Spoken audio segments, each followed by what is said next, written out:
Grima is an architect, a writer, a curator. He is editor-in-chief of the famous Domus magazine based in Milano. He was a curator of the storefront for art and architecture in New York. In 2011, he was a curator of the Experimenta design in Lisbon, titled Useless.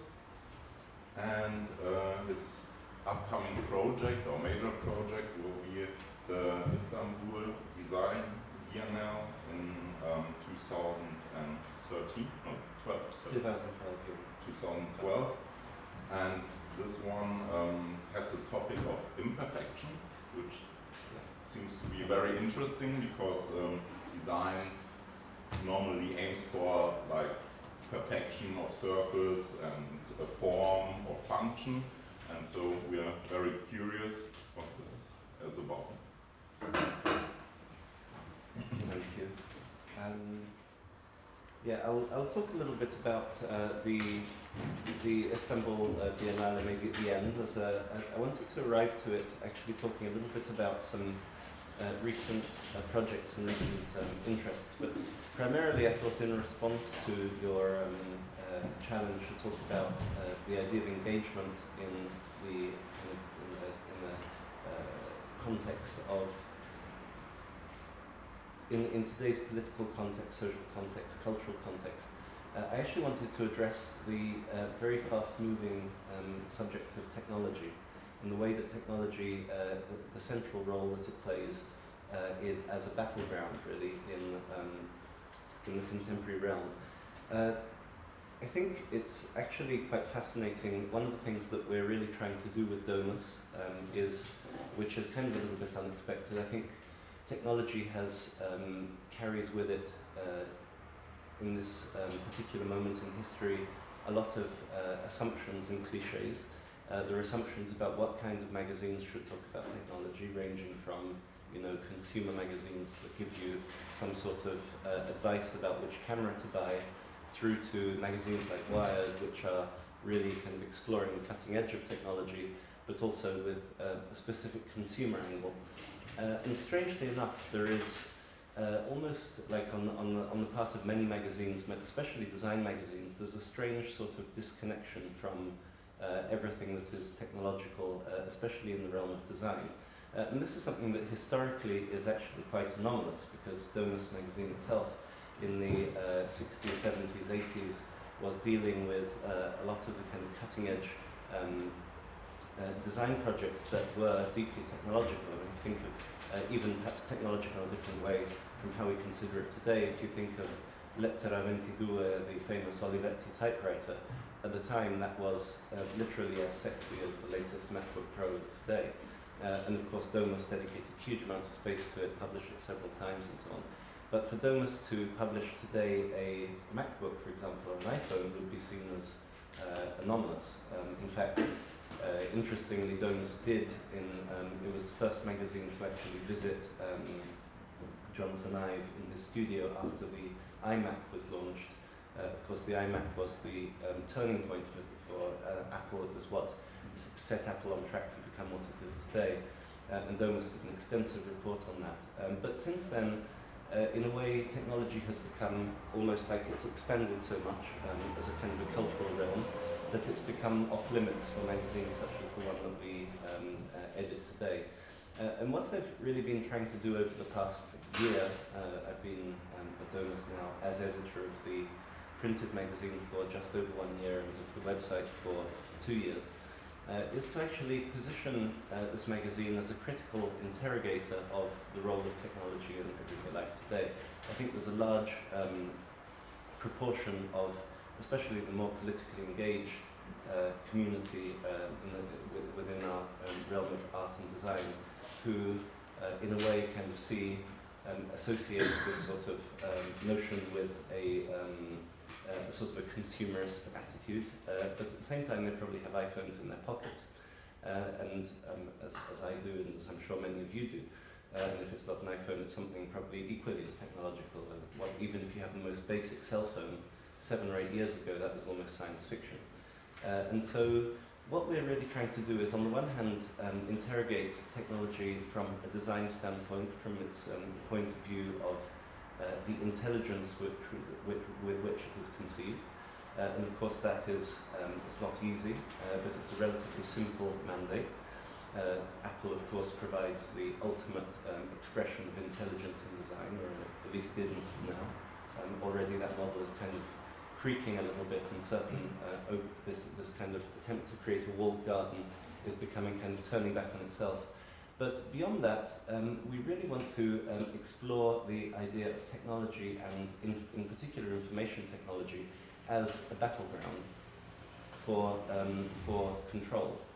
And of course, it's very easy to give examples of simply, I mean, in Germany, obviously, this is quite a pressing topic, the amount of information Google has collected and how much information Facebook knows about us is actually a matter of that's being debated in the courts at the moment. But I think beyond that, there's an extremely fast-moving, very fast-paced race, in a way, between authorities and the kind of, how can I say, a new breed of insurgents, which is actually getting incredibly little attention and is actually a really, really fascinating chapter of the history of design.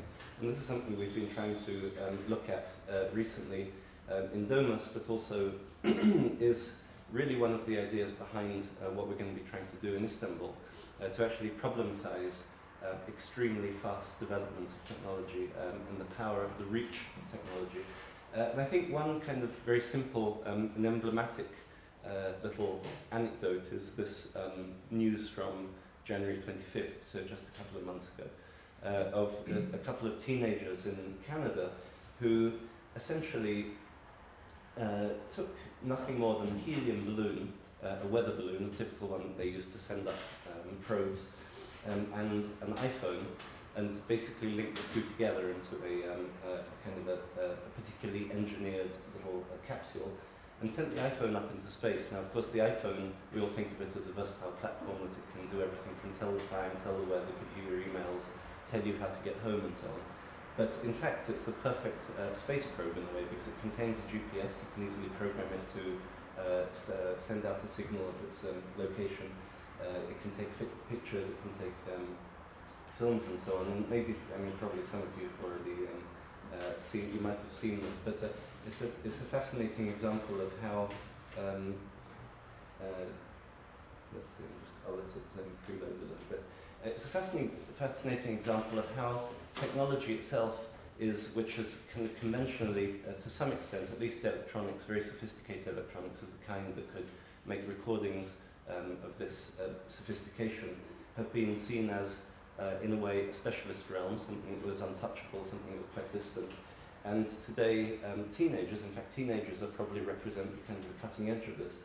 So here we can see, of course, the joke is that they tied a little Lego man holding the Canadian flag to kind of give it the aura of scientific exploration. So this is the probe going up beyond kind of certain levels of the atmosphere.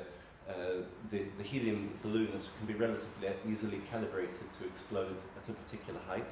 When it explodes, you can see the curvature of the Earth. So, I mean, we're talking about near space.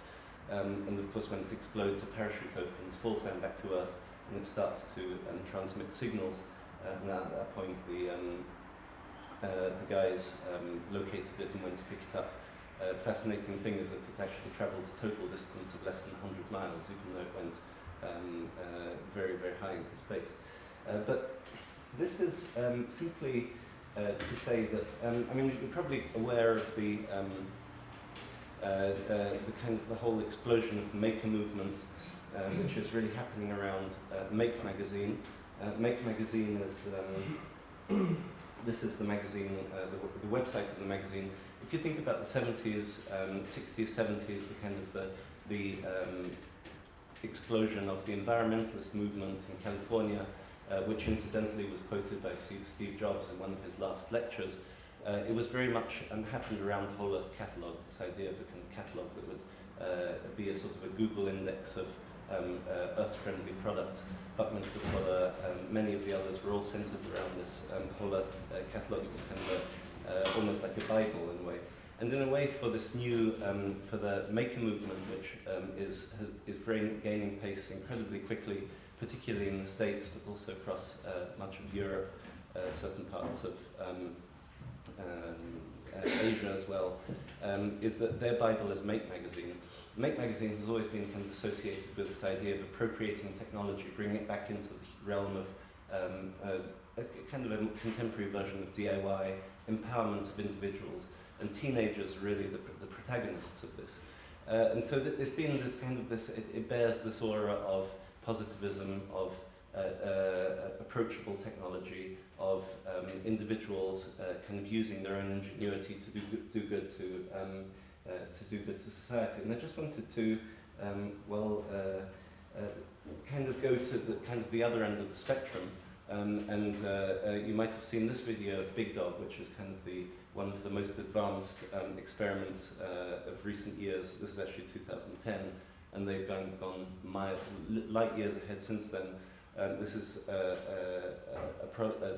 experimental robotic prototype developed by Boston Dynamics, which is one of the most advanced laboratories of robotics in the States, which has developed this payload robot, which is capable of carrying loads way heavier than itself over pretty much any terrain.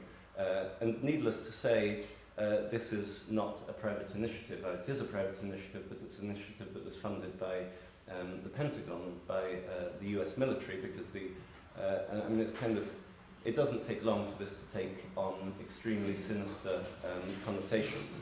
And this is on ice. I mean, it's basically invincible. You're talking about a machine which can cross any terrain, and the same Boston Dynamics has developed robots that can flip.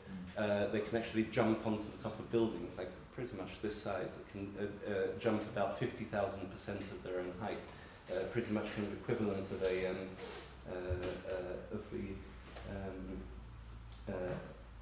gnat. And I want to go back to this because when I was saying that the Boston Dynamics project was funded by the Pentagon, more specifically it was funded by DARPA, which is the most advanced wing, experimental wing of the Pentagon. It's the one that's the kind of the experimental laboratory for developing the most sophisticated technologies for military use.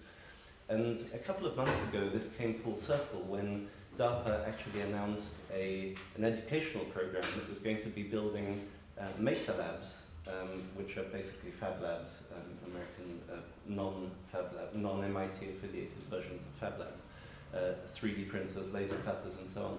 DARPA was going to be funding the construction of approximately 50 new maker labs in primary schools across the US. And this became, and of course, this was actually channeled through Make Magazine. So this magazine that had all of these kind of connotations of do good in bringing technology into the service of society and so on, instantly took on extremely sinister connotations when you couple that with the idea of the Big Dog robot, militarization and so on. It very quickly kind of takes on the semblances of a militarization of the incredible talent and skill of teenagers who are able to actually, in many ways, I mean, like if any of you saw the Facebook movie, the kind of the idea of these drunken scripting races where you kind of take a shot every time you get a mistake a line of code. I mean, it's kind of completely phenomenal what how far ahead that this kind of young generation is. And then, of course, if you couple this with a much broader sort of militarization of technology, we're all very familiar with the Predator drones and their role in the wars in Iraq and Iran. But very interestingly, just again a couple of months ago, which kind of demonstrates the incredible speed at which all of the kind of this whole socio-political environment is developing. The first instance emerged of a Predator drone being used within the US to arrest US citizens. So the use of the drone as a kind of a mechanism, as a tool of domestic surveillance. interesting. This sentence here is kind of interesting because it didn't involve terrorism or narcotics, but a search for some missing cows in a remote stretch of farmland. The story is extremely entertaining and quite funny. It involves a drone that was heading home from some drones are regularly used to patrol the borders of the US nowadays. And the drone that happened to be heading back to its base was called in by a local police force to find some fugitives who had stolen some cows. Arrest was made, and so on. But of course, this is extremely controversial in the moment when an invisible eye in the sky is being used to police the nation's own territories. But on the other hand, there's another side to this, and this is that this same technology that can be co-opted so easily for the purposes of militarization, suppression, and control can also take completely can be instrumentalized by the other side as well. This is a fascinating piece of footage for various reasons. One is that it was actually filmed by a protester in Warsaw in Poland during some of the street protests there.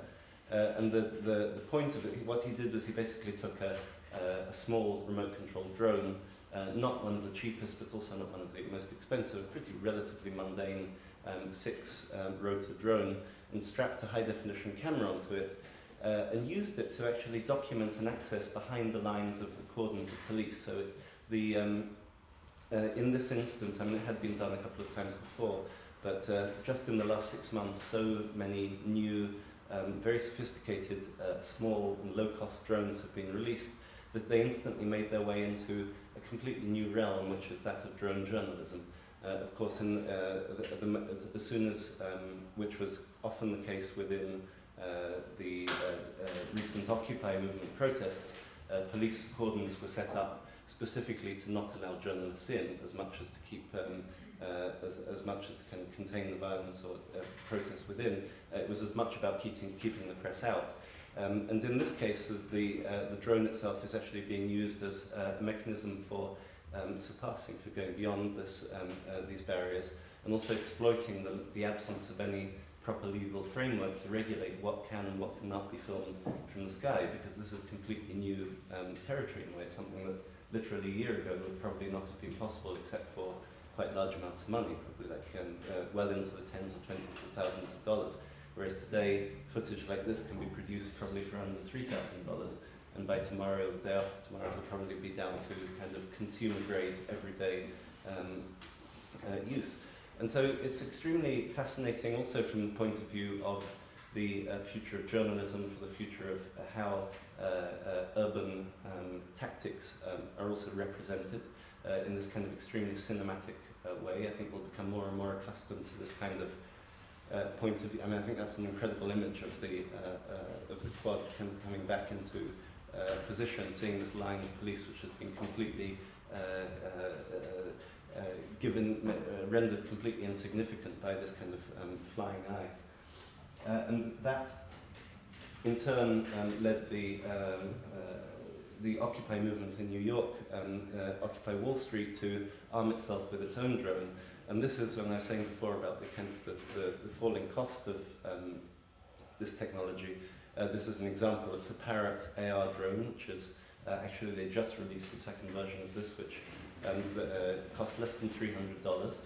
You control it from your iPad, so the iPad becomes at the same time a controller that uses the accelerometer and so on to communicate via Wi-Fi with the drone. And at the same time, it sends back high definition imagery, which is recorded onto the iPad. So at a cost of less than $300, you have an HD eye in the sky, which of course is also significant from the point of view of the fact you can lose it without having lost the footage or having lost a significant amount of money. Of course, this is opening up a whole new battleground, which is that of jamming the airwaves. Like if there's a protest, then sooner or later, I would imagine sooner, the police are going to start using jamming tactics to actually counteract this. So I think it's an extremely, I'm actually really fascinated by the speed at which this conflict is unfolding, and the way in which it is kind of being completely glossed over by the design community. I think it's a remarkable field of innovation in many ways on both sides, for better and for worse. It's an extremely problematic area of when it comes to rights to human rights, rights to privacy. Pretty much any kind of right is being endangered at the moment by this sort of technology. And it's one that really kind of poses some significant political, ethical and design problems at the same time. And that is something that we're really trying to look at in Domus as well as in the Istanbul Biennial. And I mean, this is kind of, it doesn't particularly fit in, but it's, last year we did a special issue on open source design, listing a kind of like how the relationship between kind of an open information structure and design is playing out in the contemporary realm. And there was a whole series of articles, but I just happened to have this one open, and I thought it could be an interesting illustration of how we're kind of trying to tackle some of these issues. One of the, when the WikiLeaks released this incredible trove of intercepted diplomatic cables, one of the most interesting pieces, I mean, there were countless amounts of interesting information in there, but one of the most interesting was, at least from the point of view of the architect and urbanist and designer, was a list of 259 facilities around the world that the US government considered to be critical to its everyday operation within the US. So these could be, and we actually kind of mapped them out on a very long kind of Buckminster Fuller-esque unfolding of the world. And it's really fascinating because, of course, they're talking specifically about sites that are outside of the US and that are scattered around the world.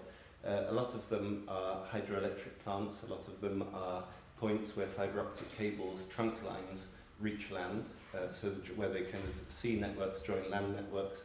A lot of them are kind of, in Europe particularly, are pharmaceutical laboratories where vaccines and serums and certain types of medicine are being produced that are critical in terms of conflict, need to be readily available. And the reason why this information had been collected was to actually potentially can keep them on a watch list to warn of possible terrorist attack. And of course the consequence of having compiled this list was that there was a list which was conveniently available to terrorists, or at least that was the kind of the paranoia that was, this was one of the most, within the government it was one of the documents that was whose release was most lamented, because they saw it as an exposure of the US's critical infrastructure across the world to possible terrorist attack. But what's really fascinating about this is the kind of diffuse geography of everyday operations of the United States. It really kind of exposes how reliant a contemporary nation state is on a diffuse global geography that is not contained within its own borders, and that is of obvious kind of significant tactical and strategic significance for its interests. And we were kind of interested in kind of representing this as sort of a field guide in a way to actually kind of map it out cartographically and to represent it. This is kind of part of it. It made particular sense within a series of other articles that kind of explored on every scale, from the extra large kind of global scale like this, right down to the scale of kind of design objects and the sort of drone technology that we were talking about before. But I think these kind of like being able to develop alternative ways of reading the landscape and actually kind of being able to pass the incredible overload of information that is thrown at us from various sources today is a kind of a key role of an editor and or a curator even, and to be able to actually compile this into legible, significant messages, because often the greatest problem is actually a lot of this information is actually completely illegible unless you know how to read it. So providing, to kind of opening up to a broader audience some of the kind of structural changes and evolutionary patterns that are happening at the moment is something that we're really interested in. So in Istanbul, the Biennale opens actually frighteningly soon. It's like the 12th of October. We're going to have a busy summer ahead. But the title of my exhibition, I'm co-curated together with Emre Aralat, who is a Turkish architect. He's going to be looking at more at the kind of specifically at the urban scale. I'm attempting to actually reposition design as, to some extent, a kind of a meta-discipline that embraces everything from the scale of industrial production of the object right up to the scale of urbanism. And so therefore to kind of, I think in the last 50 years there's been kind of, especially in Italy, there's been the assumption that design is a subcategory of architecture in a way. A lot of the great Italian designers were actually architects by training. And I think that's actually kind of back to front nowadays. I think that architecture ought to be perceived as a subcategory of a broader category, which is design, and which affects literally every possible scale of production. And within that, so kind of looking at this idea of a design biennial as a sort of framework for interrogating the contemporary condition, particularly with regard to the way that technology is transforming the social realm, the political realm, the ethical realm, and so on, to actually try to use it as a framework. And the title that we gave to my exhibition is Adhocracy, which is attempting to kind of, in a way, condense this idea of a battleground in rapid evolution, of improvisation, rapid change, a completely new attitude towards the traditional hierarchies, which is kind of the kind of very modernist idea of the top-down, especially the urban planner as a kind of a godlike figure whose hand is placed on the city. Actually looking at the way that, in fact, innovation today on every level, from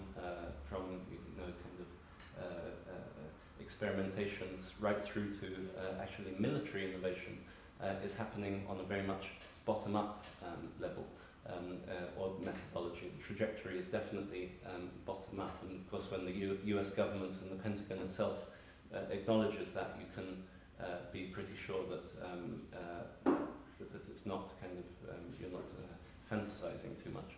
The website, if you Google Istanbul Design Biennial, there is there's a kind of a call for applications on the website, call for submissions. It would be fantastic to receive as many ideas as possible. The deadline, I think, is 12th of June, so there's a few more weeks, and nevertheless, the sooner the better. And we're kind of hoping to transform it into a platform for debate and discussion within our own realm of designers, but not only, around some of these topics. So hope to see you there. Thank you.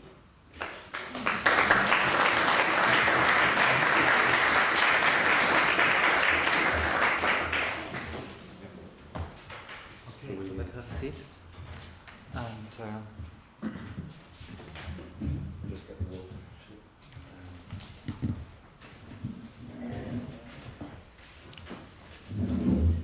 well, so thank you for your presentation and also the frightening projects. I'm also a huge admirer of weapons and weapon exhibition for next year in Hamburg. But I'm wondering a little bit, like, we are now in school. We are a design school, or an art school, and we're working in the Department of Design.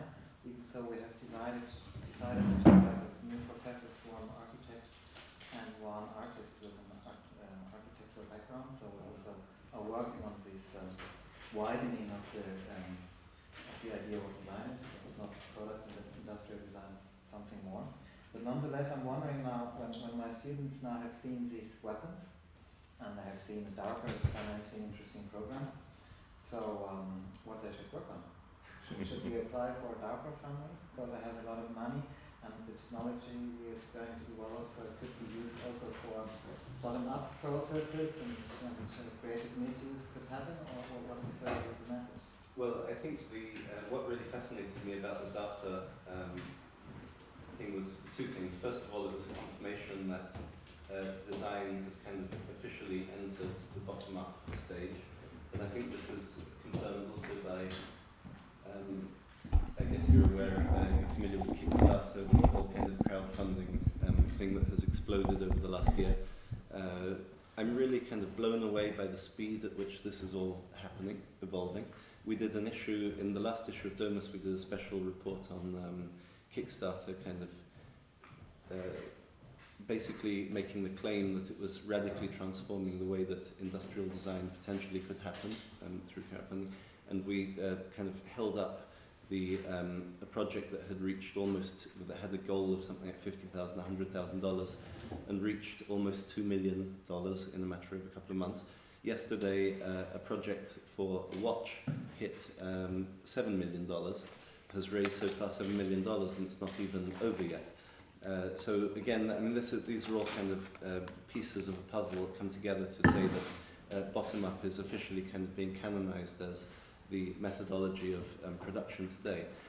So where do you go beyond that? Like you can when you take the DARPA case study, what I was actually even more fascinated about than the fact of this confirmation, I was really fascinated by the debate that ensued, which was, I must say, actually incredibly limited. I was really blown away by how limited this debate was. It was primarily initiated by some friends of mine in San Francisco, Brian Finocchi, who runs this blog called Subtopia, and who now runs a blog, or formerly ran a blog called Subtopia, now runs a blog called Demill It, which is really interested in the role of drones, the way that drones are kind of being gaining territory as instruments of control and battle. And the whole DARPA thing, I think, is really fascinating, primarily because it poses a set of questions. I mean, a lot of the arguments in favour were saying this is a military money that is being used for educational purposes, so i.e. it's good.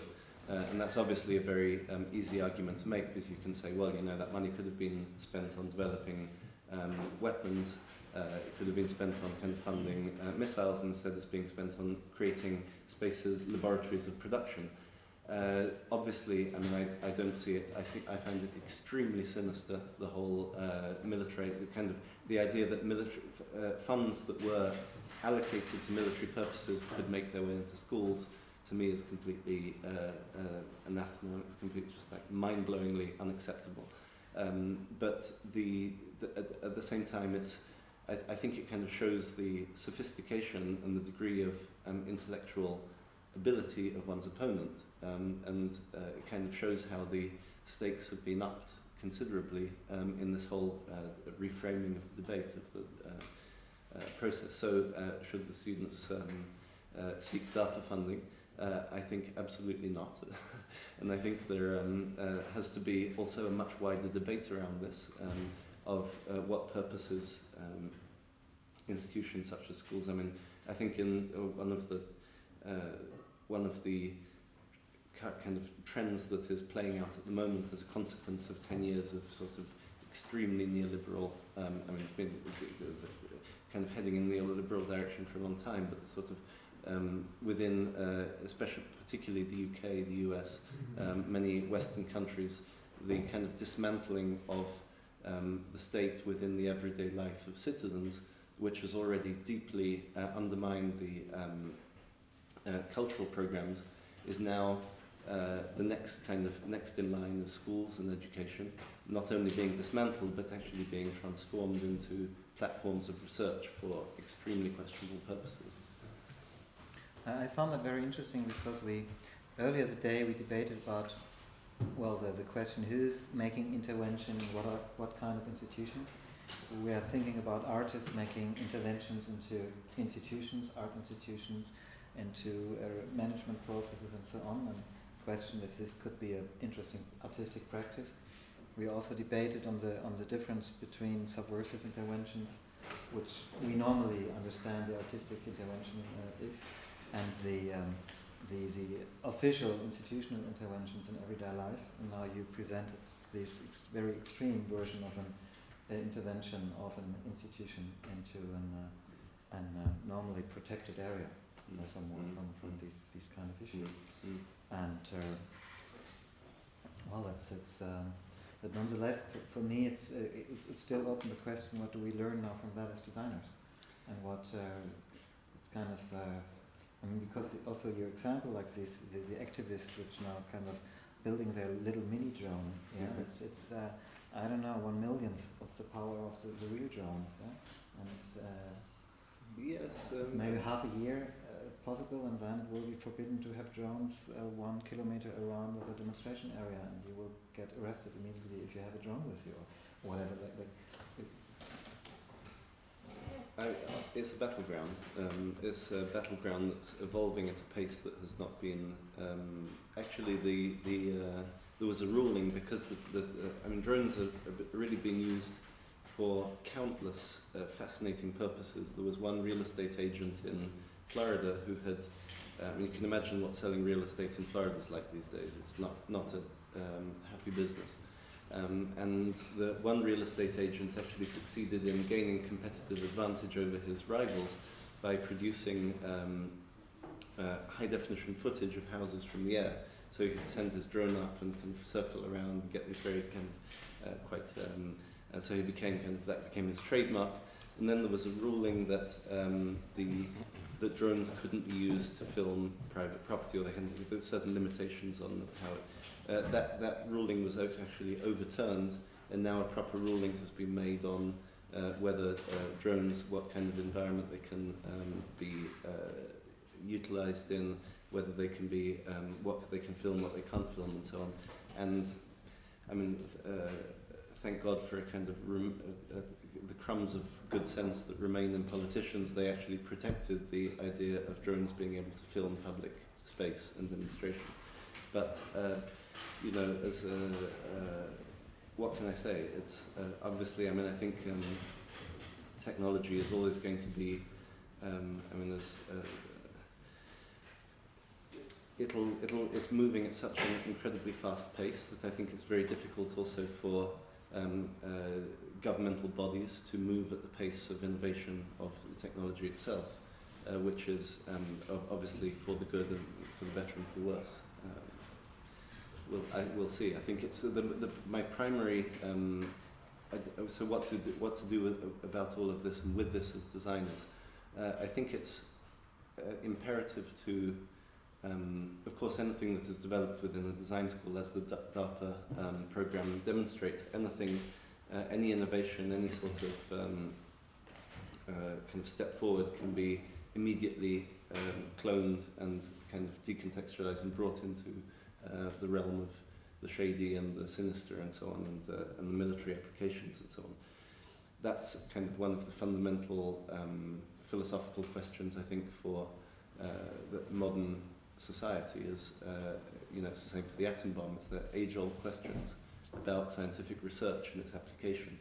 And I mean, I think the only possible the only possible way of kind of counteracting this is to actually look at a wider public debate around these things. I mean, that's all I can say, really. I have kind of a comment to your question and then a comment to your presentation.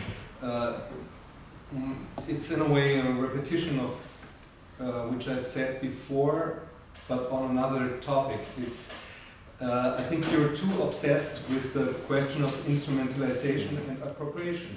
I think there is no way of getting out of these fields, of these battlegrounds, being the kind of victorious leftist or activist or whatever. There is no way. There are only these 2 centimeters, 2 seconds of being ahead, maybe being ahead, maybe not. And well, this is just fleeing, but while fleeing, searching for a weapon, for a new weapon, inventing a new one. So I would suggest don't lose your time and energy on these questions of instrumentalization too much, at least. And the other thing is, I like the points where your presentation became quite intensive concerning, for instance, the mini drones. That's an interesting, in-depth research. By the way, how big is the mini drone, the flying eye of the activist? Drones are generally, it's kind of that's big. I mean, you get like a drone that's capable of carrying a payload is going to be pretty much Okay. big. So it's not this one. No. Okay.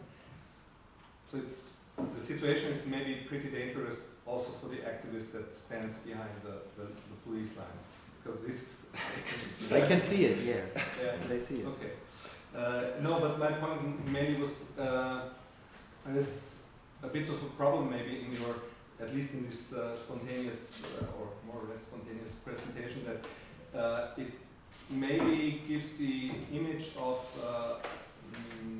an all-over threat, especially when you have these different stories that do not really fit together maybe, but it could have an effect that is devastating, because just kind of expanding the feeling of paranoia, saying, okay, well, everywhere, you showed the roboter, you showed the drones, and other things.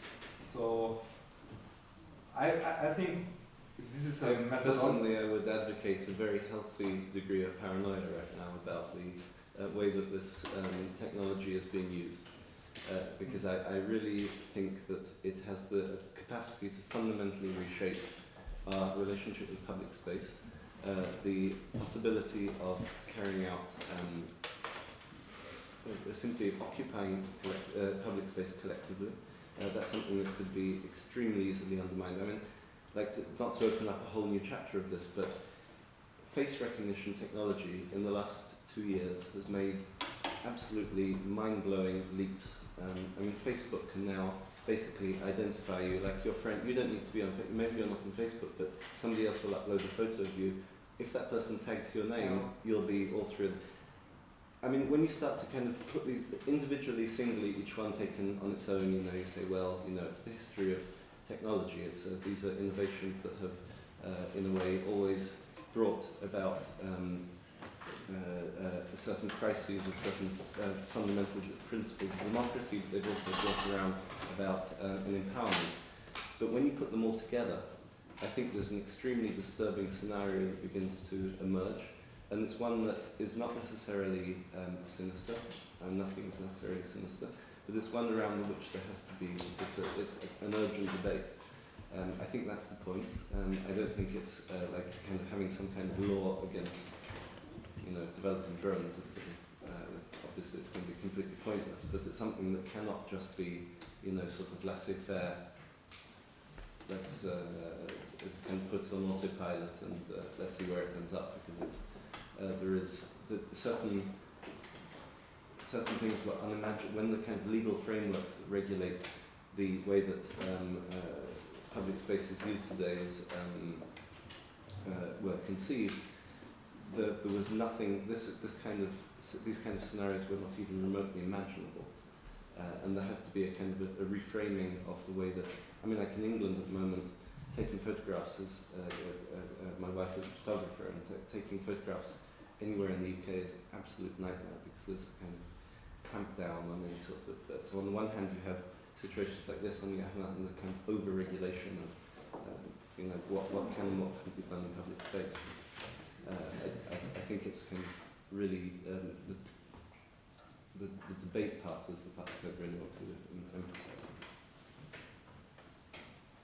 You mentioned DARPA, and we all know that DARPA was also a helper for the development of the internet, for example, for the technological infrastructure. So we could say, what about all this paranoid sorrow? However, I think it is the combination of the new technology and transferring it to what we heard earlier in this symposium this morning, to the multitude.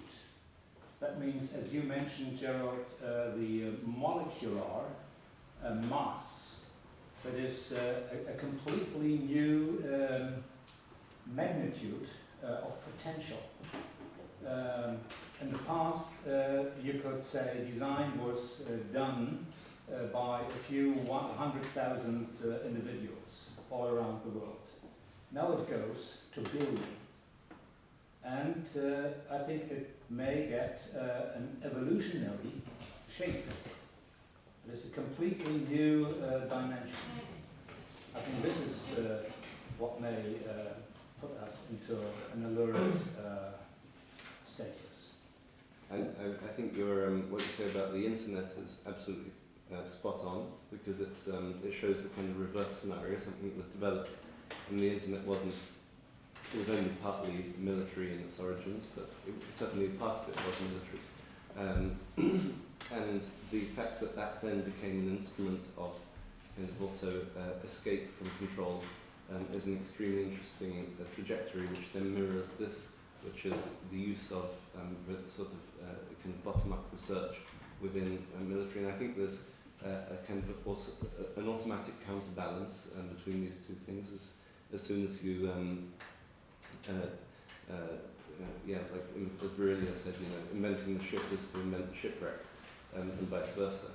Inventing shipwrecks involves inventing ships. And I think but I think the point is that at the moment we don't really have within the design community a sufficient understanding of this, where the battle is occurring. So it's kind of almost being sort of, I think this in architecture has already happened a long time ago. There was like the kind of the figure of the modernist architect or urban planner with this sort of, on the one hand, kind of like extremely top-down attitude towards design.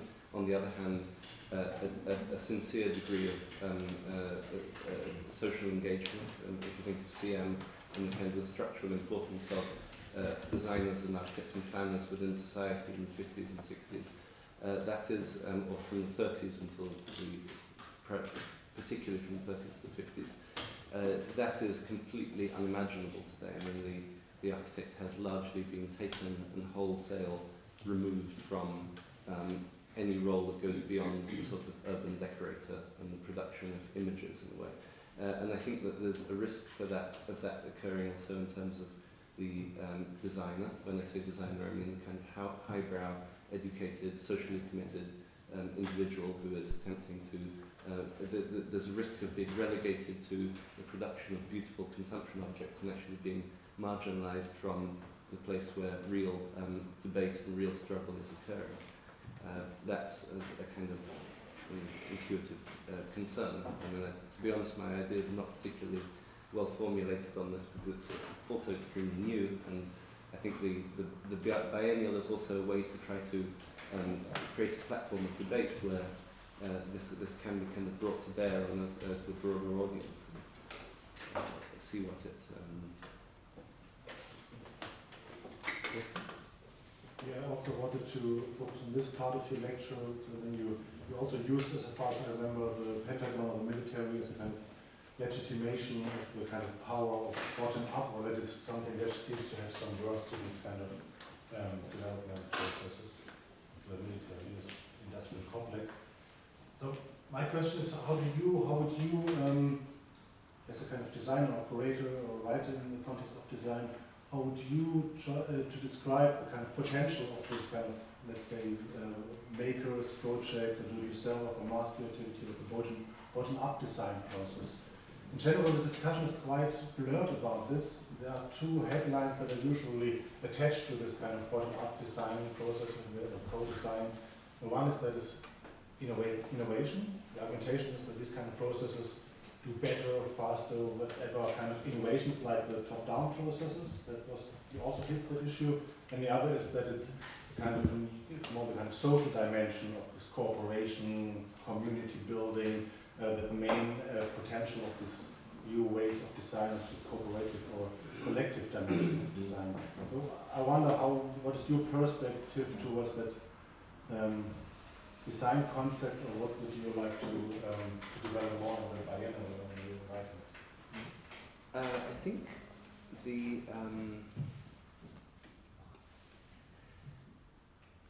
those are ideas that are really kind of clarifying, like what can be useful initiatives, what can actually move the debate forward into a more relevant sort of position with regard to the reality of designing today. I think that first of all, like taking, one has to take bottom up as almost a de facto condition is something where, as I said before, I mean, I intentionally used the sort of DARPA, Pentagon, military-industrial complex as a sort of a de facto legitimation of saying this has gone beyond some sort of hypothesis and it's actually become a reality, and it's something that we have to interrogate more profoundly than we are at the moment. I think that I mean, one of the things that I'm really interested in at the moment is also kind of the legal frameworks that regulate innovation. Of course, at the moment, there's a lot of debate around there's a lot of news going on that we're hearing on a daily basis around the patent wars. Large corporations actually purchasing large stocks of patents, Google buying up Motorola, Microsoft selling all sorts of stuff to Facebook, and so on, and to kind of create a sort of even playing field between these big four internet companies. And what I think is, and of course this is all kind of intellectual property is one of the great battlegrounds of innovation, particularly within the realm of commercial design. And as a response, this triggered, in turn, it triggered quite a ferocious debate within the design community. I mean, when I say design community, I mean the kind of software, primarily software design, kind of Silicon Valley world, about the role of the individual designer within the corporation, which is kind of something that's very rarely interrogated. Like me as an innovator working for Twitter, what is the innovations that I bring to the company, how are those going to be used, and what control does the company have over the future of that? Also because this community of designers is also, I must say, relatively conscious of the power for, not only for good, but also for evil, or at least the power to kind of stifle and limit innovation that patent wars can have. So in literally a matter of weeks ago, Twitter announced that it was, you probably read about this in the papers, that they were introducing this new sort of manifesto for non-aggressive use of patents. So, the designers who work for Twitter can actually release their innovations on the basis of it being used by the company, but not being used as a weapon to suppress innovation in other companies. So actually kind of trying to introduce via a legal framework, actually to reframe the idea of innovation as actually something that is not going to be used aggressively to suppress activities of other companies. And I think that this is, and it was a completely kind of spontaneous, it was actually a specific designer within Twitter who came up with this manifesto and put it forward. And while it has a lot of holes in it, there are also ways in which it can be kind of, there are several loopholes. But at the same time, I think it's a really interesting idea. It's one that kind of opens up all sorts of possibilities also in terms of how legal frameworks can be. I mean, if you think about Creative Commons, it's all, which has kind of become one of the key fundamental frameworks for sharing information, sharing content, sharing ideas, and so on. It's something that can really, I think, can take on a much more significant role, can be expanded considerably, and I think that is really where the kind of the new, one of the kind of frontiers of design is actually designing the frameworks within which design occurs. And that's, I think, one of the most urgent debates, is to also talk about, you know, releasing information under certain specific terms so that it can be used in certain ways, can't be used in other ways, and not simply just like letting everything out indiscriminately and without actually interrogating its potential use. I don't know if that really answers your question, but I've seen one last question over there. I don't know who was it, or was it a missing? Is there any last question? Yeah, it was you. Maybe just a general question. Would you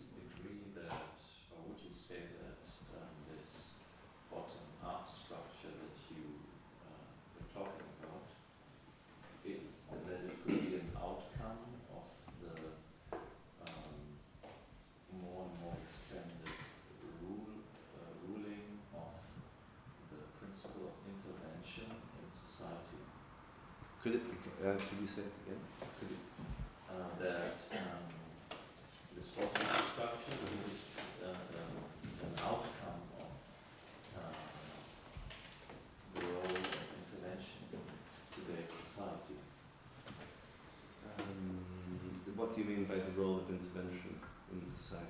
I mean, just, sorry, I didn't completely, just want to make sure I get the answer. Okay, let's put it that way. Before somebody said that the development of or the role of intervention in art, but also other parts of society will increase. And my question would be if this bottom-up structure is already one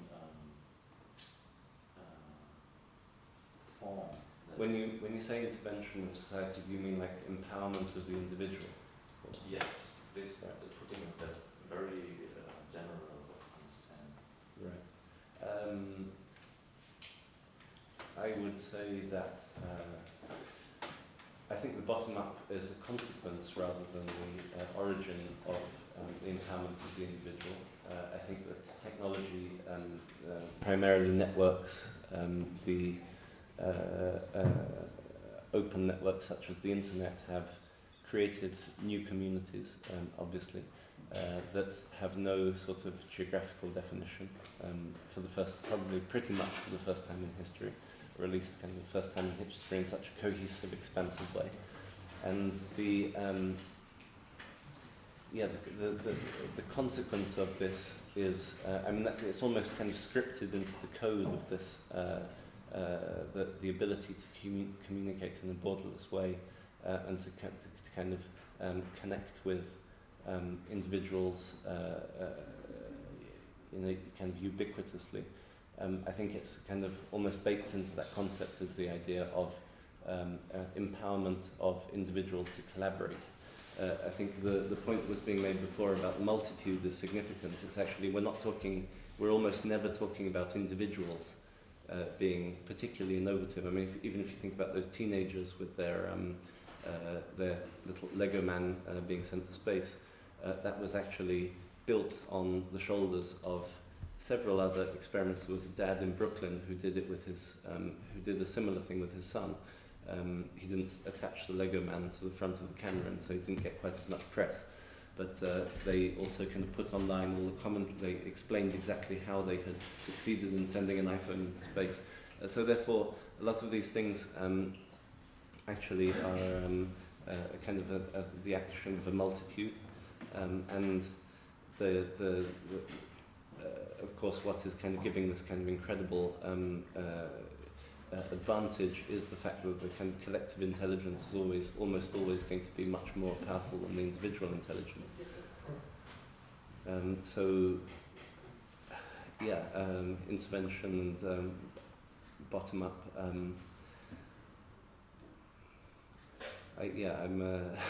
It's a very, very broad question, and I think that there's, I mean, it's fascinating. It's very interesting. It resonates with all sorts of other kind of historical events. Like 2 weeks ago, actually, while we had this exhibition at the Salone del Mobile, which was really the furniture fair in Milan, it was an exhibition that was looking at a lot of these topics of kind of bottom-up design, showcasing a lot of in a suitably, it wasn't quite as kind of in-depth as I'd like it to be in Istanbul. It was a little bit more kind of product-oriented for a very kind of generalist audience. But coincidentally, at the same time, the Economist magazine cover 2 weeks ago announced the advent of the third industrial revolution and the way that kind of localized manufacturing is returning to wealthy countries through robotics technology that actually doesn't require large amounts of manpower and therefore can be brought back and provide economic and frameworks for production to return to the West, and then rapid prototyping being used to create infinite number of similar but unique products, and so on. And all of this is kind of like an extremely diverse, broad field of rapid transformation in which, I mean, the whole of which will, I think, pretty much affect every level of society, and each of these can bring its own problematic. Joseph, Great. so thank you very much for joining us on your way from Manchester to New York to make a little detour to Hamburg. I won't, I switch to German for my ich werde jetzt nicht versuchen, den heutigen Tag zusammenzufassen, die verschiedenen Wege von theoretischen Positionen zu praktischen Perspektiven zwischen Architektur und Bildhauerei.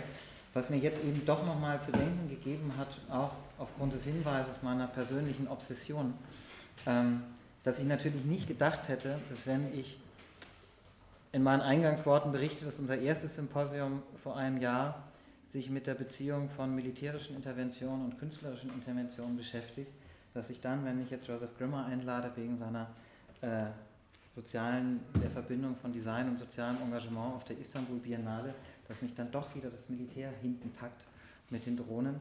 Da werde ich drüber nachdenken, but it was a very nice close-up because we started in a way with the history of interventions, and they're based in the military history, and for some reason this term found its way to artistic and architectural practice, and in an unforeseen way you kind of closed that by bringing both the bottom-up perspective of design and the military issues again on our podium. So thank you to all of you for joining. We will have now some beer and some brezels outside, and also our book arrived in the late afternoon, and it's, you can buy it for €10 instead of 16 if you want to today here. And I'm very happy that you all have been here. Vielen Dank, dass ihr alle da wart, und jetzt können wir noch beim Bier und Wein noch weiter reden. Also vielen Dank.